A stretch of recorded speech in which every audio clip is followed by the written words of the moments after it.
Now, I really would have hoped, as I was preparing this message, that I wouldn't be able to relate to the Pharisee.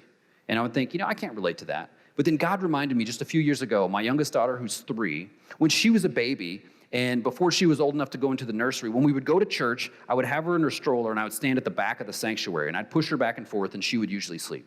But some days she'd get a little fussy, so I'd take her out of the stroller, and I would just hold her, and I would walk in the foyer to our church. We've got a large foyer, and in the foyer, there's speakers so you can listen to the sermon.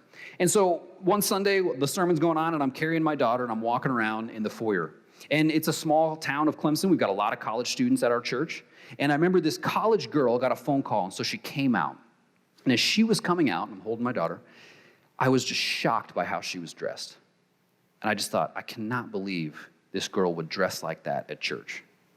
And so she goes out and she's taking her call, and I'm kind of walking around just a little bit shocked, like, wow, like, what is this girl thinking? And my head is really having some judgmental thoughts toward her. And so I'm walking around, and then she comes back in, and she walks back into the service, and I say to myself, it's like she's dressed like a prostitute. And in that moment, God said to me, what if she is a prostitute? Is she welcome at your church? In the conviction that hit me. And I just thought, okay, my church, this is supposed to be God's church.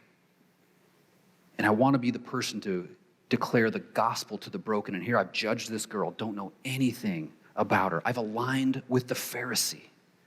Would the prostitute, would the tax collector be welcome in your church? Would they be welcome in your Nav ministry? Would they be welcome in your Bible study? You see, the Pharisee, convinced of his own righteousness, he looked down on others. He treated them with contempt.